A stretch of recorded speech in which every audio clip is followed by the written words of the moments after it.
எப்படி பாட்டு தேமாப்ல? மனிதன் எந்த நிலையிலும் இருந்த நிலையை மறக்கக்கூடாது. இன்னைக்கு புதுசா நமக்கு காசு வந்துருச்சு, பணம் வந்துருச்சு, நம்ம கோடீஸ்வரன் ஆயிட்டோம் அப்படின்னு நினைச்சுக்கிட்டு நம்ம கூட நல்லா பழகின நண்பர்கள் சொந்த பந்தத்துக்கெல்லாம் கொஞ்சம் மரியாதை இல்லாமல் நம்மளால பார்த்துருக்கீங்களா? ஒரு பழமொழி சொல்லுவேன், அர்ப்பனுக்கு வாழ்வு வந்தா அத்தராத்திரில கூட பிடிப்பான்.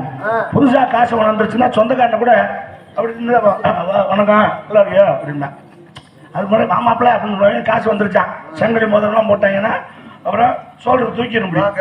அது நம்ம அக்கல்ல கட்டி வந்துடும் கையில் அப்படியே தெரிவாங்க எந்த நேரமும். அப்படி இருந்தா மனுஷன் கண்டிப்பா வாழ்க்கையில ஜெயிக்க முடியாது.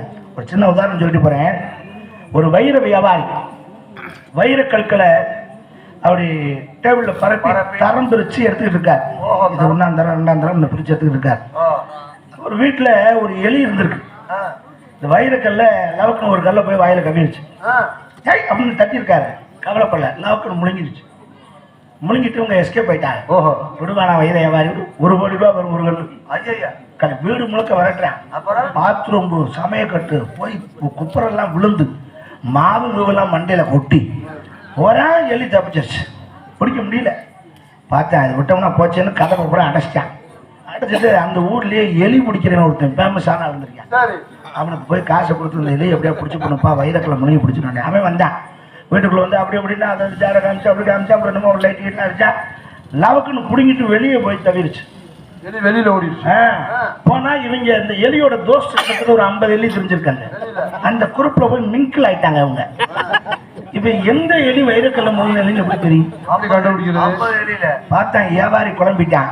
ஆனா எலி பிடிக்கிறேன் யோசிச்சேன், ஒன்னும் இல்லை பரவாயில்ல நான் பிடிச்சு தரேன், நீ எனக்கு கொடுக்க வேண்டிய காசு எடுத்து வைனா. சுத்தி கண்ணி வச்சுட்டேன், வலை அடைச்சிட்டேன். 50 எலிக்கு அடைச்சா பூரா எலியும் வலைக்குள்ளதான் இருக்கு ஒட்டு மொத்தமா. ஆனாலும் அதுல வைரக்கல்ல முணுங்குல எலி எப்படின்னு தெரியும்? அதுதானே. ஒரு 10 நிமிஷம் அப்படியே உட்காந்து பாத்துக்கிட்டே இருந்தேன். அந்த எலி பிடிக்கிறவன் இவனுக்கு வைரக்கல் வியாபாரிக்கு வயிற்ற கலக்குது. ஐயோ, இது எப்பதான் ஒவ்வொரு எலியா பிடிச்சி சட்டுன்னு அடிச்சுட்டா இருக்க முடியும். அவனு பார்த்தேன், ஒரு 10 நிமிஷம் தான் பிடிச்சி விட்டான். கரெக்டா டக்குன்னு பிடிச்சிருந்தா இந்த எலிதான் அவனுக்கு கொடுத்தா கரெக்டா வயிற்ற கழிச்சாங்க உள்ள வைரக்கல். வியாபாரிக்கு கொடுப்பான், எப்படி நான் இவ்வளவு வெளியில் அந்த எலிதான் கண்டுபிடிச்சேன். உனக்கு தெரியலையா முதேவி? எல்லா எலியும் ஒரு இடத்துல கூட்டமா நிக்குது. இந்த ஒண்ணு மட்டும் வலையில மேல ஏறி செவடா அப்படின்னு இருந்தது. அவங்க வைரக்கல்ல வயிற்றுல வச்சிருக்காங்க.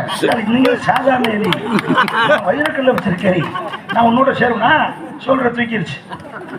முண்டை போட்டாங்க, செயல்படி வாங்கி சேர்த்து போட்டாங்க. அதனால எந்த நிலையிலும் இருந்த நிலை மறவாது இருந்தால் வாழ்க்கையில நல்லா.